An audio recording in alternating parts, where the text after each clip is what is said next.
Well, good afternoon and welcome to the October 1st, 2020 COVID response roundtable for leadership, personnel, and career and technical education here in Texas. And we sure appreciate everyone being here. This is our first time back in a month. As all of you know, we went every 2 weeks there for a while right before school opened because everyone had so many questions. And for this roundtable, we went back to monthly, and we can change that or make that happen however you need it. But it seems like monthly's has been working the best for most of these type events. And so the good thing about being monthly is when I talk about the CTE roundtables and I use Jimmy Walker to say they are dynamite, hopefully that most of you have forgotten that I used the same Jimmy Walker dynamite slide last COVID-19 response. And so we're still waiting on Jeannie to blink away the virus.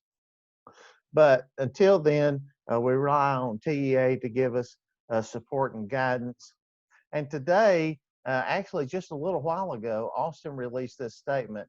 And basically, I won't sit here and read it to you, but the gist of it is, as you can see, they put at the very top, to be eligible for full funding, districts must offer in-person instruction.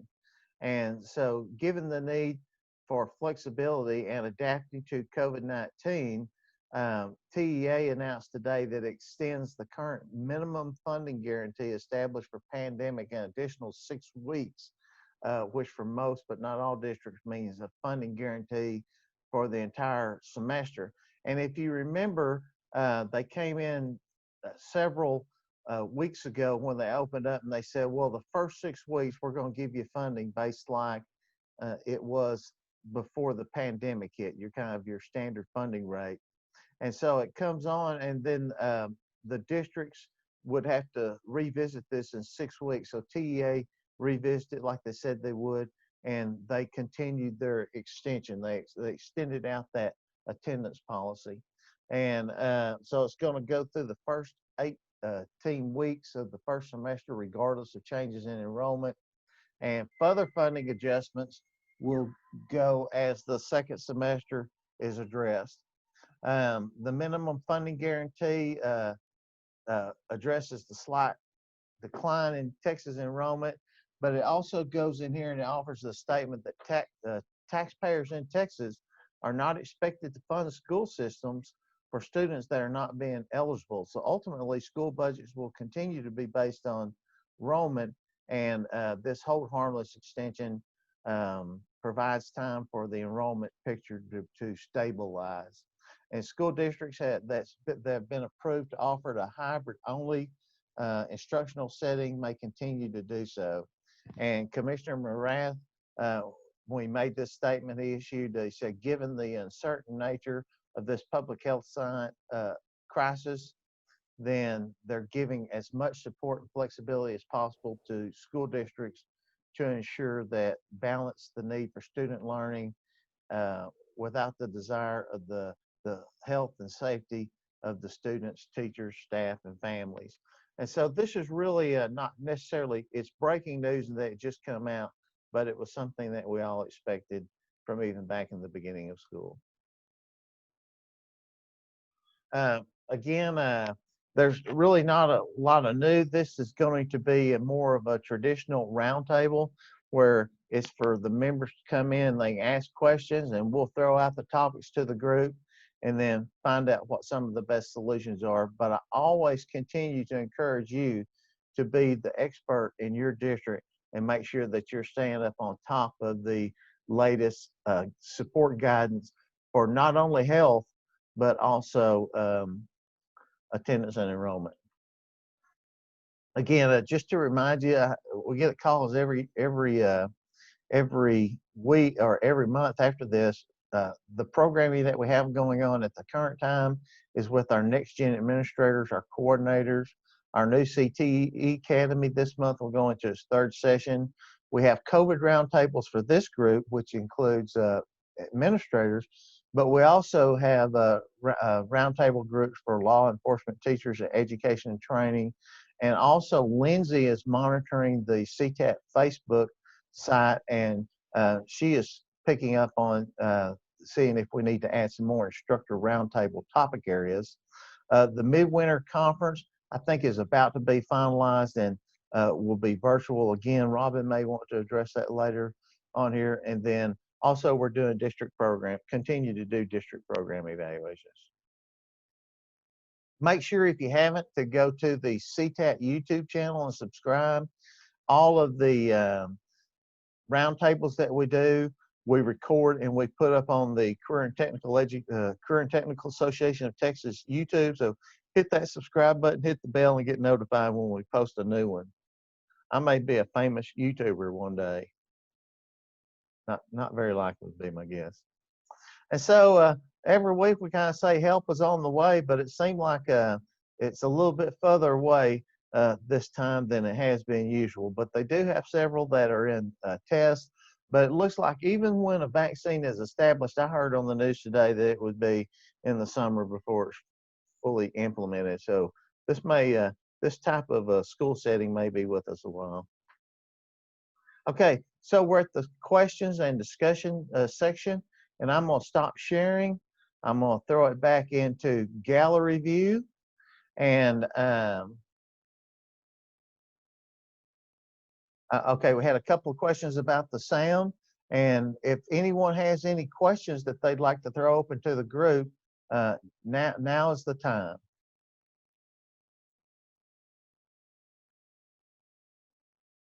Meredith Canonico, I think, sent me a text and said that she would like to start out. Oh, wait, Tracy Hendricks has a question about student travel. Go ahead, Tracy. I've been asked to check in with other districts and see what you are doing or planning around student travel, thinking specifically as an example of CTSO, if you are allowing overnight student travel and what that looks like, if so, in regard to hotel arrangements and travel. Like transportation, sorry. That's a great question. Has anyone sent any students on trips yet? We have, Mark. Oh, sorry, go ahead, Allison. We sent to livestock competitions, State Fair, and then in Waco. And we came up with some guidelines that that requires the parent to stay overnight with them. And we didn't have that many students that are competing, but it seems to be working. We're doing very similar. We're allowing there and back. So CDE, LDEs, I guess have one next week that we're allowing them to go on. But overnight or stock shows, that is that the parent responsibility. We're doing the same. Day travel only, social distancing, mask, all the good stuff with traveling, and then overnight's a parent's responsibility. So to clarify that, does that mean that your teachers are not staying overnight, or you're only handling the teachers and the parents and students have to get their own rooms not funded by the district? Our teachers are staying overnight. We are only allowing one per room. We're doing the same in Comel. We haven't crossed that bridge yet, but whenever we have a teacher that needs to stay overnight, we will allow it as long as they're in their room by themselves. Okay, and then for the students, y'all said the parent has to go and they're responsible for the charges for the room. Is that right? Correct. Correct. And they're not traveling in the same vehicle with the teachers, or how are y'all handling that? I mean, I'm assuming if the parents are going and riding with their parents, but. Yep. I have some written guidelines I'd be happy to share with you. Yeah, Allison, I'm going to drop my email in the chat. So okay. I appreciate that. And if anybody else has any they want to share, I would be very grateful. Allison. That could be shared out with a whole group. That would be amazing. Allison, do you have that in the form of a Google Doc that we could share the link? If not, then if you can send me the document, I can email it out to the whole group. That'd be awesome. I'll send it to you, Mark. And then I'll also take note of the email. I've learned a Zoom trick in the past month whenever people register for the Zooms, then we can capture the emails and we can send out emails to just the people that registered and that are on here. So technology is awesome. That's my motto. So to summarize, most school districts, from the people who are commenting here, are allowing students to attend stock shows, but they're requiring that the parents go with them to stay overnight, and they're requiring the parents to transport the students to the events. The ag teachers are going, but they're only transporting themselves and possibly the animals, probably is my guess. Is that right? That's correct. Yeah. It's actually always been our policy. So that's nothing as far as stock shows for us. However, we do have a night trip coming up, the NRA Youth Leadership Conference in Waxahachie at the Motor Speedway. And we actually are going to stay over there. We usually partner with a tour of UTTI while we're there, and they are not on any group tours at this time, so we're going to cut that part out. But we are actually we're taking 12 students. We're taking a large bus so they can spread out. Obviously, the protocol is in place, you know, the face masks and that kind of thing. We're having two to a room in double beds unless they can get a roll away. And if it's not the case, then it'll be two. So yeah, we're gonna try it, and that's the 16th that weekend. So in 2 weekends, so that'll be our first overnight. And is that the field trip that the Army puts on there at the Ennis Speedway? That's the same one, is that, Mr. Lozier? Is that right?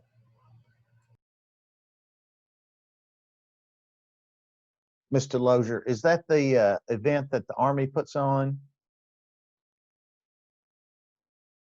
I believe that is correct, and a lot of schools around the state really do send a lot of students there. But that's the first field trip that I've heard of that's just an outright field trip, not a competition that they're going on. So I guess that's a step forward in opening.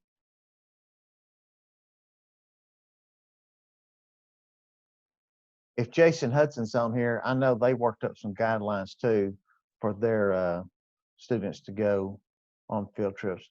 What's the next question? Someone else have another one? Just speak right up. You don't have to be. I put a question in the chat about recent TEA guidance regarding social distancing changing. I've gone back-to-back Zooms today and haven't seen email, but literally just heard it in a Zoom recently. Are you aware of that? Ms. Bronner, I'll look it up right now where you guys are discussing. It should just be on the TEA COVID website, but I'll make double sure. Okay. Does anybody have any million-dollar ideas for medical microbiology remote students at home in terms of like labs?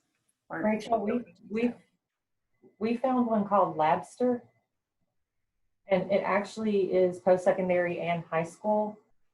And we were able to get it. It cost us $5,000, but it gave us access to over 100 simulations. And we're using it in MedMicro, AMP, and PathoPhys. And I'll drop the company website link in the chat.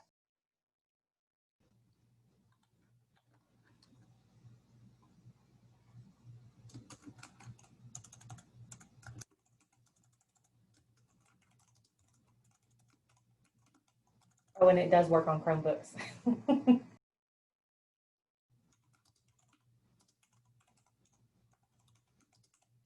Ms. Bronner, I am dumping the links to those newest documents into the chat as we go. Thank you, Mark. You betcha.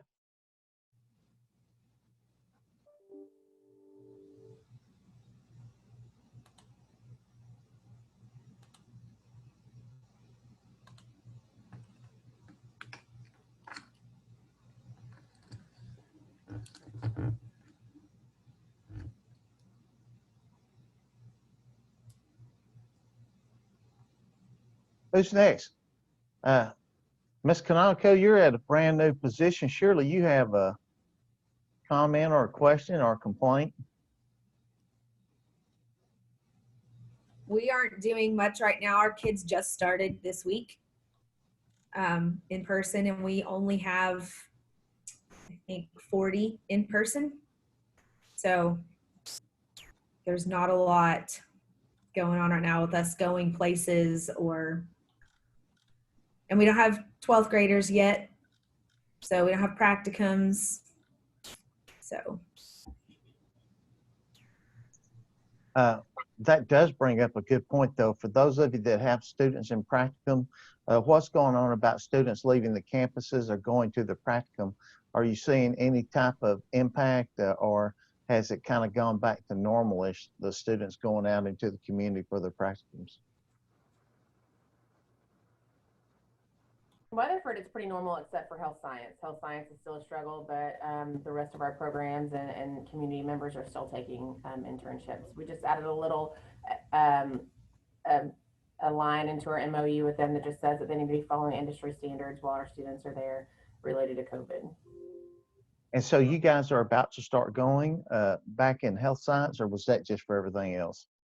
Everything else is going. Health science, no, we can't find any place for health science. I think that's pretty standard for most places. We're struggling. We're all operating similar to Katie. Work-based learning students are going to their sites. We have a little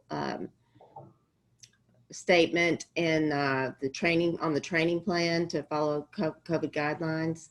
And then our health science students are not going, but our pharmacies are going to start taking some students soon. Also, our education and training students are going to their sites at the elementaries and middle schools. Our education and training students are not able to go to the elementaries right now, at least for this whole semester. And so we are about to get their Zoom schedules and work out a schedule to where our kids and teacher can Zoom in to the synchronous lessons and watch, and then they'll go off, and then they'll have a breakdown of the lesson and talk through that with the teacher. What did you see here? What strategies did this teacher use? What, different things like that from the different subjects and grade levels. It actually will give them a wider scope of classes to observe this fall than what they've done before. In the past, they've had one grade level in the fall that they worked with and one grade level in the spring, to where this fall they'll actually be able to observe kids from pre-K, all subjects, all the way up to 5th grade, and then talk through those lessons and lesson design and instructional resources and things like that with the teacher, with hopes that we can go to the elementary schools in January. Ours is similar to that too, because we have one high school that has a high COVID rate and lots of students, about 20% quarantine.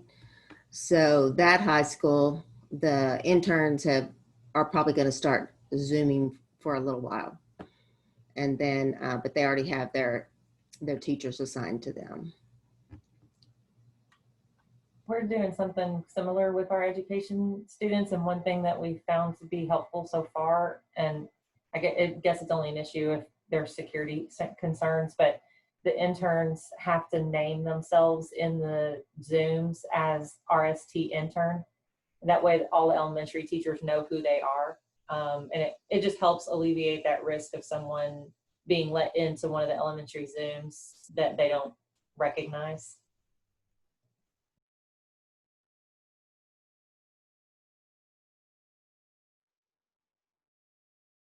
Do any of you, are any of your schools allowing the students to go to the elementary campus and help with for the instructional setting, or is it everyone? Ours are going in face to face. Ours are going in face to face as well. Ours are too. So that's kind of varying by what the condition is in the district, I guess, huh? Well, and we did have some principals who refused them this year, so they're going to different locations. So, you know, we left it up to the principals. That some principals didn't feel very comfortable, and most did. But so those that didn't feel comfortable with having to do all the contact tracing, we just aren't sending kids there.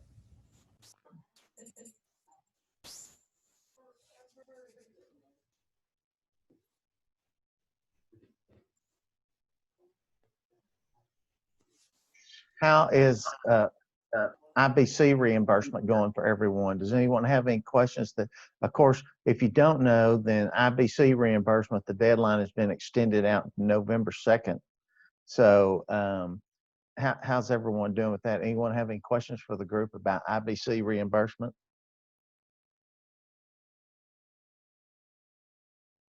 I did email in a couple of questions yesterday, and she's replied back to me. I haven't looked at it yet because a couple of the vendors were not vendors that we are using. And one of them was not one that our engineering teacher had ever even heard of. And so I did send in some questions about that, but I haven't been able to comb through all the email yet today to see what she said.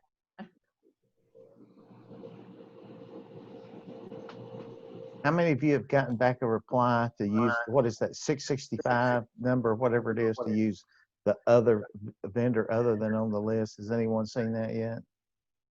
That was one thing that I did hear, that if it's other, then there are a variety of vendors that they're accepting. And so they didn't, that was one part of the email that I did scan and see, but the stuff about engineering, I haven't combed through that yet. I do have a question. This is Renee from Comal. We recently converted to Skyward, so we've been going through that transition. And when I was going in today working on certifications, I noticed that the vendors aren't set up in Skyward, and that may just be our issue in Skyward. But we have to report a vendor number when we attach that spreadsheet, correct? Correct. Okay, okay. So I need to check with my people to get those vendors in there. Okay. Well, there, and I'm trying to look this up for you, but there's a table. You know how there's a CO22 table in data standards? Well, in that same location, there is a data standards table for the vendors. And when we're talking here, I will look that up and post that table in there. Okay, thanks. I think it's just not in our Skyward system yet because there's a drop-down box. It's just empty. So I found it. I know what the vendors are. I just can't populate them in there. So You're kidding me. Is anyone else in Skyward having that same issue? no. Travis says theirs were in there. So I think it's probably just because we don't have everything in Skyward yet. But I just need to let them know I need that. Like they need to bump it to the top of the list. Yes, ma'am. It probably has to do with, since you're, you may not have all the components or all the modules. Yep. So you know where the numbers are. I know where the numbers are. Thank you. Good luck. I wish I owned Skyward. I tell you. I have a question related. It's sort of related to what Sherry said, and I was like glad I was on mute when she typed that because I was like, "Amen, sister." I am totally confused. That's not unnormal, but I looked at the summary of finance for this school year, and there's a loaded number in that line item for reimbursement for IBCs again. Yeah. And it's higher than last year, but we didn't have money sent to us. So now I'm doubly confused. Well, someone else might want to take this, but I do know that you won't be, TEA is going to come in there and reconcile all that with you, the money that you spend versus the money that you didn't spend. And so they're going to add money to your account or take it away in April. And then you should get another batch of money for next year. So I'm a little bit surprised that your amount went up. Most of the people I've talked to, that amount was the same amount that was in there last year.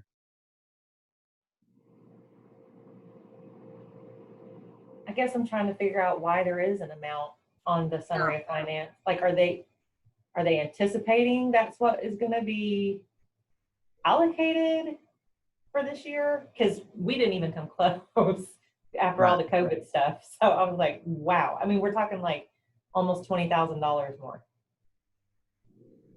Does anybody Tracy. know how that formula is derived? Because I don't think it's on your previous performance. I think it's based on demographics. It is, and I'm trying to locate that and put it in there. But if you'll go to the FAQ for IBC reimbursement, that formula is in that document. And Okay, so that's not the same formula they used last year? I thought that was based on state passing rates. Like, so is it different, or am I mixing up formulas? That's possible. Y'all's faces say I'm maybe mixing up formulas. Well, okay, thanks, Sherry.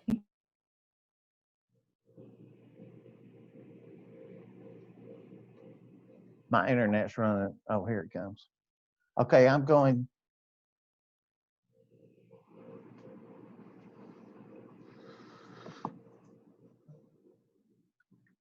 Oh, I'm posting this in here, and the formula's on page 5.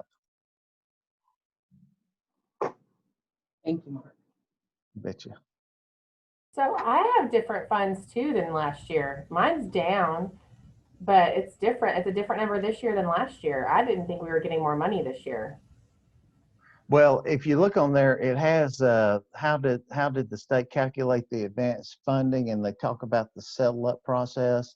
And so I'm not exactly, I'm not sitting there looking at numbers anymore, this year versus last year to see. But it says that, basically your district allocation is $8.51 per student. And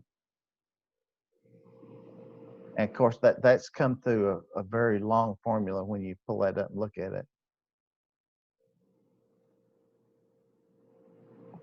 So we should be getting more money this year? Well, I think if your enrollment increased, you'd get a little more money.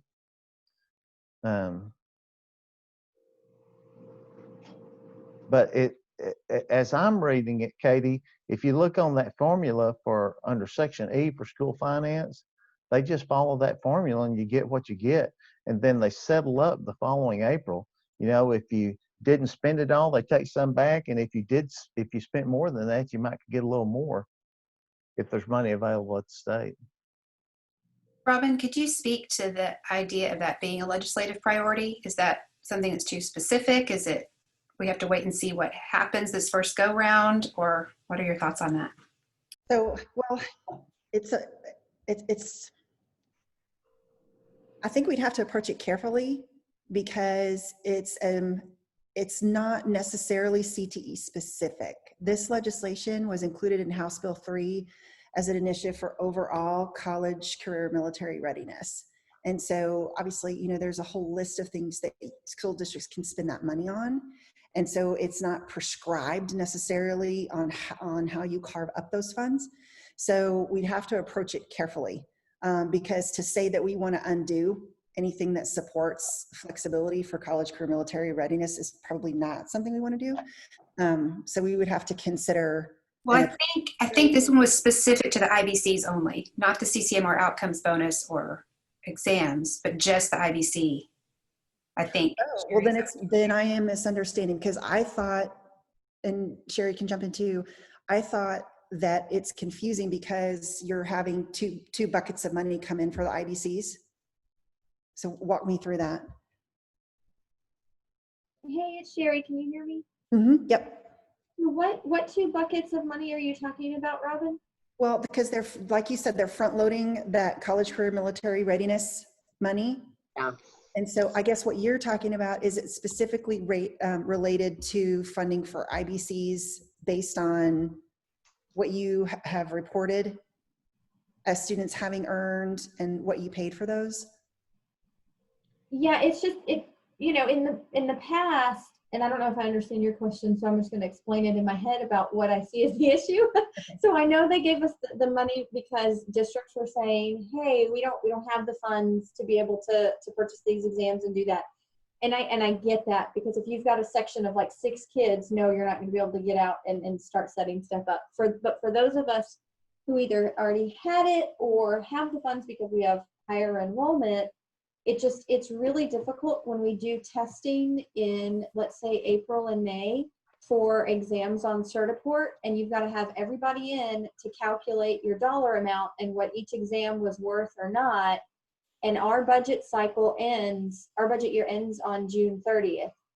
And our capital outlay deadline for our district, and these are my own, first world problems at Round Rock ISD, but our capital outlay budget deadline is the first week of May.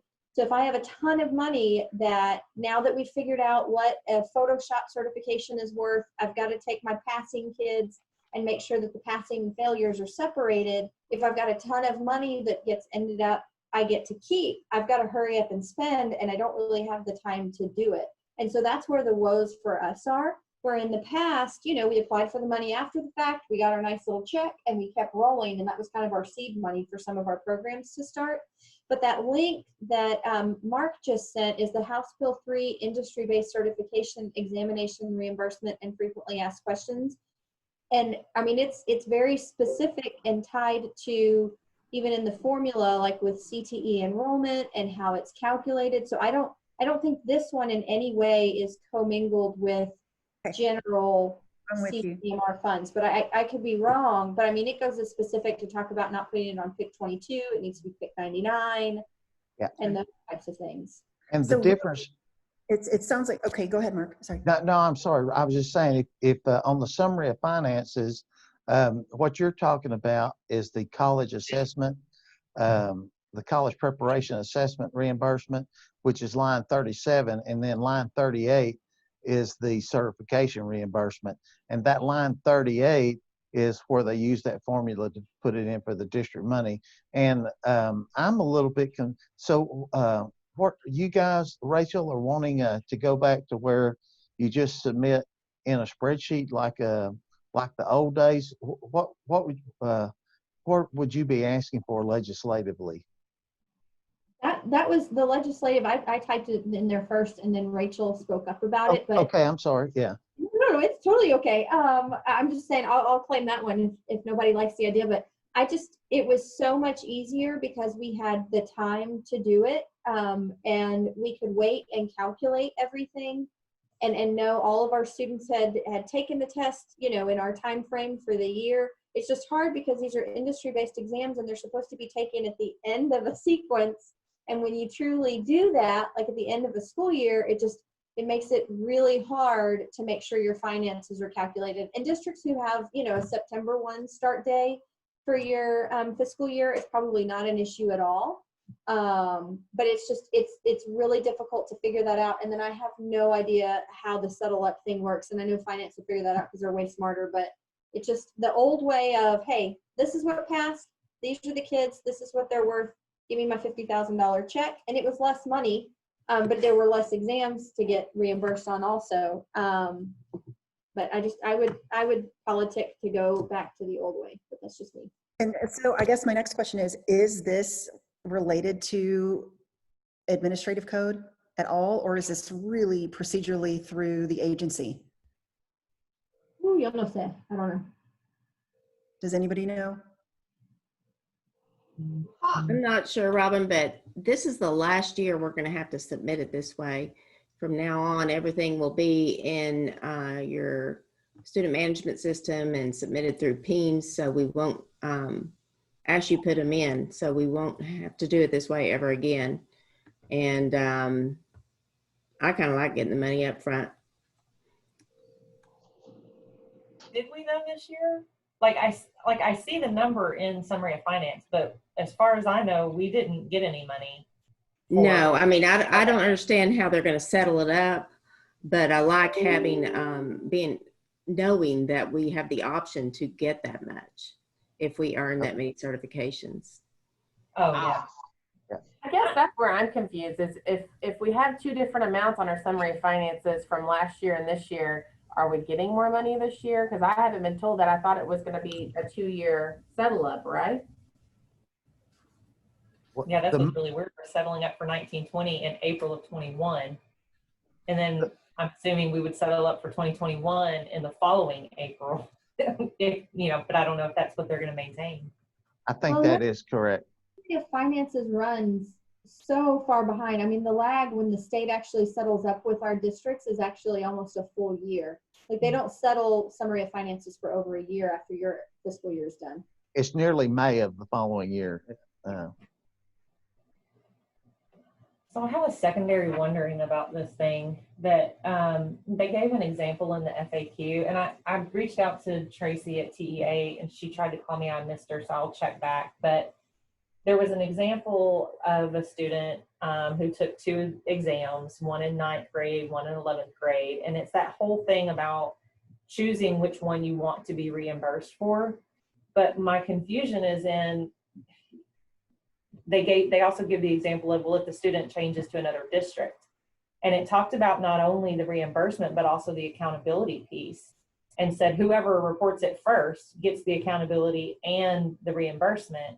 And so I'm like, okay, well, even if I had a kid who I knew was going to take a more expensive test in their junior year, why would I wait to report their certification and run the risk of that student leaving the district and we don't get the point and we don't get the reimbursement for the first thing?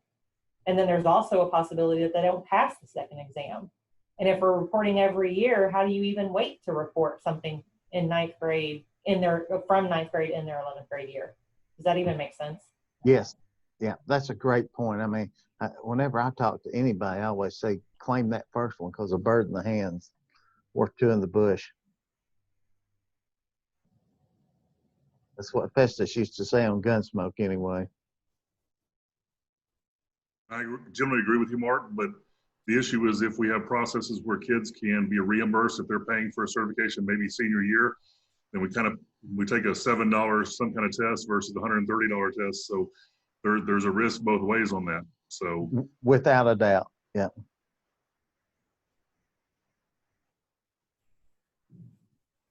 Yeah, I mean, just one is you get it immediately, and the other requires planning ahead 3 or 4 years.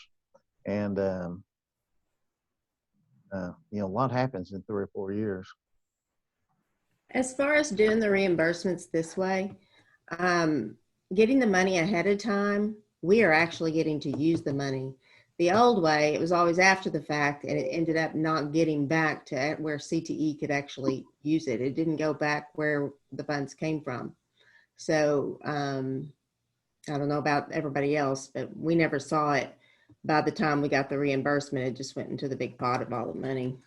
Allison, would you mind talking about how Birdville sets up that PIC 99 account and they put that money in there for reimbursement?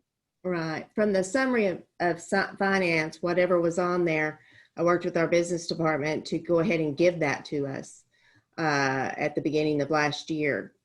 So we've had those funds all year to use. Now, because of COVID, we ended up not kind of using any of it until, you know, now, but it was there for us to use. And a lot of, I think the idea is just getting your business department to give it to you, actually put it in PIC 99. Right, and they can't, by law or by rule, they can't pull it from career tech funds from the state allotment. It has to be pulled from a generic account.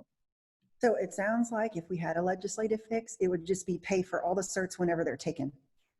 Yes. Right. And then once the student hits the finish line, pick what you want for your performance indicator.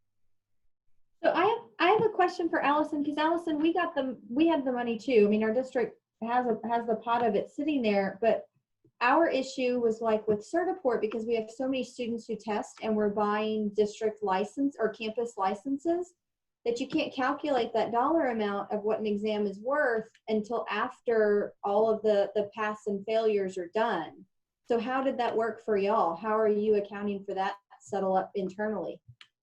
Well, I mean, we're using whatever's on the one pager, or if it's lower than what the average was, because we didn't earn that many as we usually would. But we just are transferring from one fund to the other, so we get to keep the money. if that makes sense. No, it does. Our issue is just that I guess it's a Round Rock thing, and whoever else is on a July 1 to June 30th. I mean, our budget cycle ended long ago, and so they're just, even if we had said, state, give us that money, there's nowhere we would have been able to spend our CTE, pick $22. So then I would have been below my 55% for the year. It's just, we'll make it work. It's the first year, and hashtag because COVID. So any screw ups, we all get a little bit of, a reprieve. It's okay. A little bit of grace. Yeah. Hey, Sherry, sorry. Go ahead, Rob. Hey, Sherry, we're one of the same budget cycle as you guys are. What we did is we worked with our CFO and let him know, obviously the 55% needs to stay in our account, even if it goes to the next year. So we roll everything over to our own fund balance that we have, and we keep it for the next year. And that was a fight, don't get me wrong, but we were able to get there. So that, I know each district's gonna be different, but that's one of the things we did to make it to where we were able to roll our funds every year. We spend 90% of the time we're over budget, but there's a couple times when we're under budget and we're able to roll those funds over. But when we go over budget, we do pull out of our own CTE, just forgot the word for it, fund balance. And that's how we work here in Keller, because it is difficult to get it done by June. Okay, well, I may have to reach out to you with more questions. We do the same, Rob. We still have that money, able to use it right now. So however they settle up, we'll see, because they gave it up front and never took it away, rolled it over. So that's what I got to go check with my finance office for, because the money that was front loaded was put into a function 31, pick 99, right? And so we were spending out of that, and we were doing the same thing. We were settling up internally by moving to pick 22 if it was an unpassed certification. And there was a balance left in that pick 99, and it is now gone. And I have no idea where it went. And I sent them an email, and I'm like, we're going to be sending that plus a whole lot more back to TEA. So I don't know where that went, but we might want to find it. And then I'm wondering, Allison, did y'all, based on the summary of finance amount that's in there for 2021, did y'all do the same thing? Is it loaded again with that amount? We haven't gone there yet. I haven't talked to her about it, but we, like some others in there, have a lot more this year in there than we did last year. Yeah. But then again, it's on enrollment and per student, and our FTEs went up last year. So. Well, and who knows what they're going to look like, moving forward. Okay, interesting. Robin, I like your idea. Just pay for whatever's taken. Well, and that's the thing too. So like if they paid for all of them, that would solve that issue, especially the student passes. But for reporting, just the thing that they're doing with coding, it seems like once the student either withdraws from your district or graduates, they pick the performance indicator that meets, their initial metric. Because if they didn't pass the SAT, ACT, TSI, then they're looking at those other indicators, including IBCs. It's a record-keeping nightmare. So if they just pay for all of them, it would be great. They just pay for all of them. Even if it were at the same level we're talking about, because yes, Certiport is the biggest killer because you're paying $3,000 or $4,000 for a site license, and then our number last year was like $6.73 for a Certiport cert. Good Lord, it's been a long day, and that's fine, but it's difficult to get everything on the wash when you have a kid taking 3 of those that would qualify, and then a health science cert or something like that. It just is hard. Now, if somebody wants to make a program that would track all that for us, you'll make $1 billion. Just saying. It would be lovely if there was any way. This is probably absolutely not possible, but if there could be work done with the vendors, some of these certifications are entirely too expensive per student. Like they're lining them up with the programs, and then it's a $450 charge or a $280 charge or whatever. And I don't know, it just seems like it might be possible to have some type of an agreement with education systems that might make it less expensive to offer. Probably And not. it only but- lasts for a few years. That's the other part. Like, I can't see making a student pay those prices and then it's going to be gone in a few years. Some even before they get into the industry, because they might go to post-secondary education.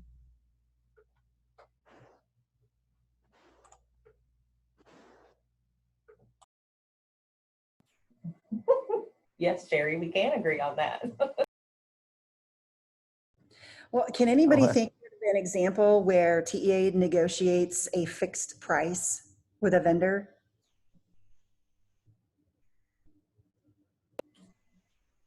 Is that what happened with Schoolology? I don't have it. I just have heard people talk about it, and it sounded like it was a TEA thing. No, that's not what happened with Schoology. Schoology was released as a temporary fix during COVID. It wasn't a set price.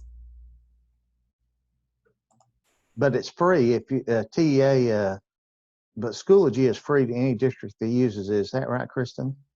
For this year, For one or for two 2 years? years, for Yeah. 1 or 2 years, yeah, Schoology is free. Hey, Robin, to Sherry's point and everybody's point, I'm just sitting here thinking that regardless of the certification, if there was any way to negotiate it to where if you wanted the CTE programs to use it, your certification was $50. I'm just throwing out that number. It really ought to be $8 based on what TEA says, $8.91.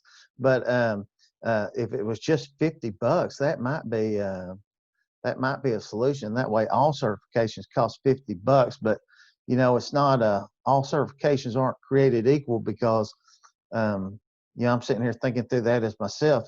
The Texas Department of Licensing and Regulation isn't going to do that for cosmetology, and those Adobe people will jump on it like white on rice. So that's I don't know. I mean, as I'm sitting here talking through my idea, it sounds pretty bad. Yeah, that's why I asked, because I am not aware of TA playing the role of negotiating pricing. I just don't know that if that's something they've done. But if they're gonna say that these are, like they have the ability to say which ones count for the IBC, then they should be able to talk with the companies to some degree. I mean, I think it's just hard for me to believe that if they're going to say, yes, this can count, this can't count, and then. Well, in theory, that same thought applies to instructional materials too, but they don't negotiate the prices for those. Very true.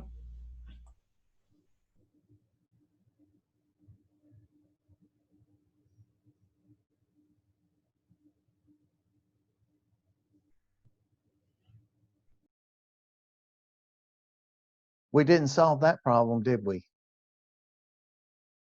I do know, I have talked to a couple of directors, and if they're getting reimbursements in that, say, $5,000 range, and especially last year it was so low, well, the amount of man hours that you put in getting reimbursement almost makes it counterproductive.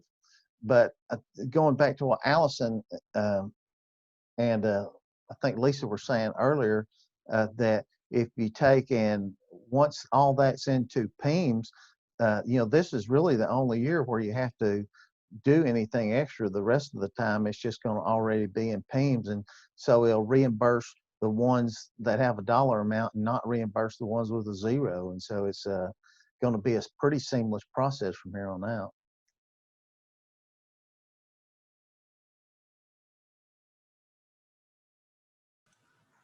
Mark, that'll be to a certain degree because you're still going to have to go into PEIMS and put the certifying entity and put the cost amount. So right now, the cost amount, we use Power School and it's blank. So you have to round up to the dollar amount that you're putting in. So if your Microsoft cert report was 58 this year, depending on how many certifications you gave and how much you spent, well, next year that might be $40. So they don't have, it's not, the cost and the certified entity isn't tied together. So there has to be something that you have to put in there. Right. And but that's as you're entering, you have to enter the certification anyway for accountability, right? I mean, that's a given. So the only extra step, and you're doing this, you could, in theory, you could do this at the time that you're entering, is you just enter the dollar amount as you enter the certification. And there's only two options. You enter it, like you said, for whatever the actual amount was, allowable by TEA versus zero. And so it is like going back to Rob's point earlier, it takes some planning if you're going to not claim the funding for the first certification. But if you do claim it, then the rest of the certifications that student earns in high school is just a zero. Correct. That is correct. But like, for example, in our district, a lot of our students get their Microsoft Word certification early in the year. But I haven't calculated yet how much that test was, but not all of my kids have gone through and tested for the year. So I don't have that dollar amount put in. My PIMS person thinks that we'll be able to go mass upload when we come to that final amount that we spent for that Certiport certification and put that in at the end of the year. Your mic's off. Mike, your mic's off, Mark. I was just talking up the storm, and I even gave you a compliment, Lisa. That Okay. would you don't Well, get it. dang, I missed it. You don't get it again. Okay. No, but seriously, I mean, that's a great point, because you don't know what you couldn't just enter the dollar amount as you're entering the. And you can't do that for the ASEs. You can't do that for your Adobes. I mean, so those, unless, like, for example, I knew my standard amount for like my phlebotomy, farm tech, and so forth, but those ones that you have to calculate out, you're not going to know to the end of the year. So either you wait to the very, very end, or you can do this mass upload, which we're checking on to see if we can do that at the end. Well, and like you said, of course, this would be maybe a good solution for some mid-sized districts to just wait till the very end, enter all the certifications at once. But if you're entering a couple of thousand of those, it would be time prohibitive. We mass upload ours in Skyward at the end. And you're right, Lisa, it may be worth it instead of entering as you go, because it's not till summer submission anyway, to enter them at the end and do the mass upload. That's what we're going to do this next time.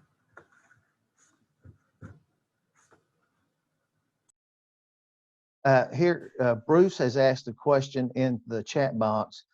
He asked, what creative things are you planning to connect high school programs with the 8th graders to help them in pathway exploration while learning online? So you have all these kids that normally, Bruce, if I'm reading you right, normally you would bring them to the campus and you would give them a tour, and you would send the counselors, your career tech guidance people out to meet with those kiddos, but now they're at home.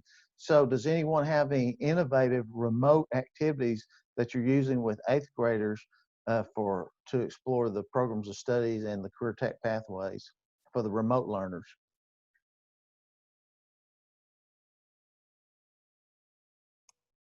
That's really a great. I'll yes. speak again. So we have programs of study videos on our website that we had Travis Petty. He also sponsored a session at the summer conference, and he did a great job for us. So we have those on our website. Then when the students used to come over, the 8th graders, we had our student ambassadors take them on a tour of our Career and Technical Education Academy. So our ambassadors are still going to do something like that this year. They're going to do a walking tour themselves, and they'll videotape it, and they will, so the students can see that as well. And then we're going to have Google Meet sessions with the students if they want to ask us questions. We'll have a time set aside for that. I like that, Lisa. And one of the things that we're doing in Elgin, we're actually using Google Meet to create a curriculum and a pathway exploration showcase where it'll be a live event where the kids will actually rotate in, be welcomed by the principal, the different coordinators, and then they'll actually go into virtual booths during scheduled times. It'll be interesting because it'll all be online through Google Meet. We're using the lookup programming so we can set up virtual booths, and we're actually sending out a slide version which actually looks like they're walking into a gym where the tables are set up, but instead of tables, they're links to the virtual booths. So we'll see how it goes. It's one of those approaches that we're trying to do because we're doing asynchronous learning here. So we not only have the online learners at home, but even our students that are here in school are actually doing the same lessons on a computer in pods. So I'm a little bit concerned that we'll lose some of that volume in the CTE programs if those 8th graders aren't excited about the next steps, if they can't get hands-on with things. And Bruce, you might not just lose the quantity of CTE, you might lose the quality, in that the students are not getting the same information that they've traditionally received to make that decision. So the districts will have a difficult time doing the same quality of guidance counseling to get the students in the right program to study.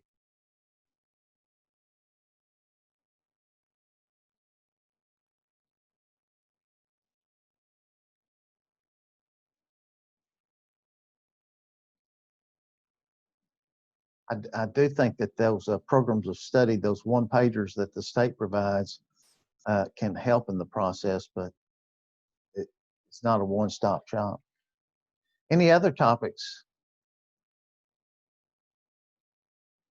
We're getting close to 3:30, and you know we want to honor your time, but this is also, we for sure don't want a question to go unanswered, because we switched back to meeting monthly now for the COVID response, and so it'll be another month, sometime around the 1st of November, before we have another roundtable. And so if you have a question that you would like to get in, even if it's just kind of borderline, now's the time.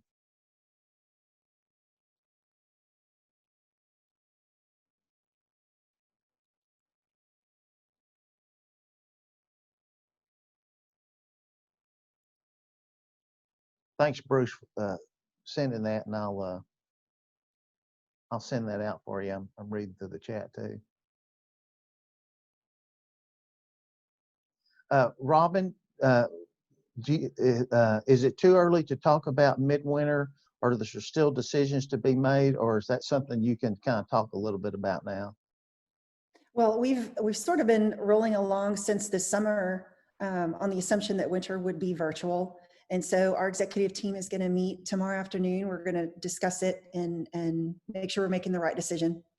And then we'll make an announcement after that. Okay, very good.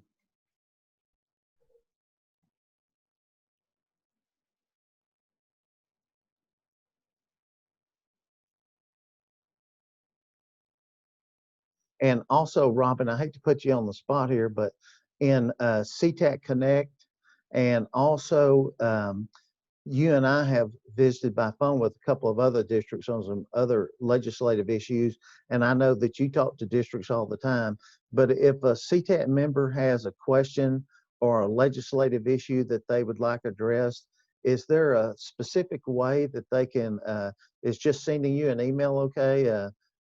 What's the best way to handle that if they have a legislative idea? I think, okay, so email is great.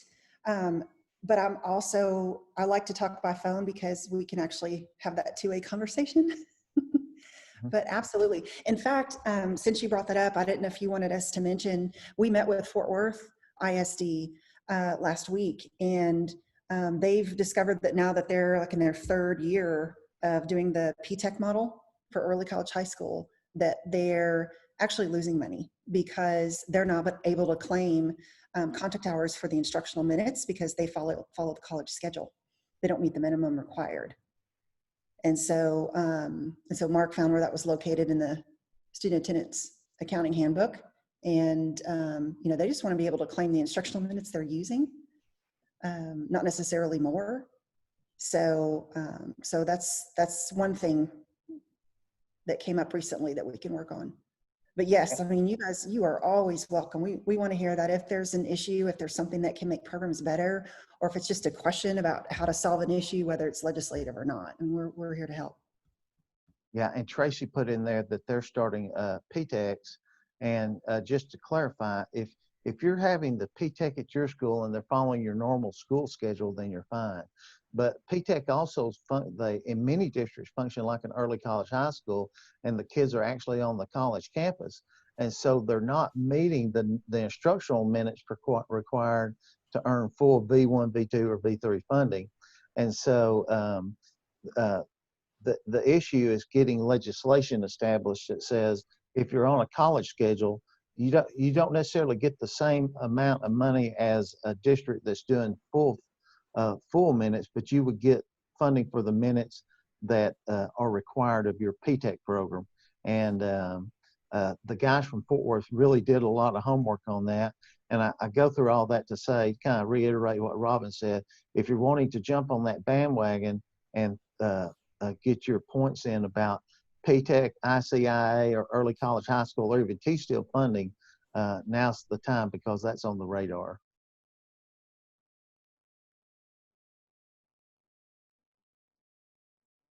Anything else? Well, it's 3:30, and I stayed up till 10:30 last night, and so it's probably my nap time. I wish, but we got law, and we have we have some instructor roundtables coming after this that we're excited about. But it sure was good seeing everyone. You can sure tell that it's been a month since everyone's got together because several new issues have come up, and I think that's great. And so we're not just rehashing the same thing from last time. So it's terrific. So if anyone has anything else now. All right, very good. Well, thank you guys very much. You don't have to go home, but you can't stay here. And I'm going to stop the recording.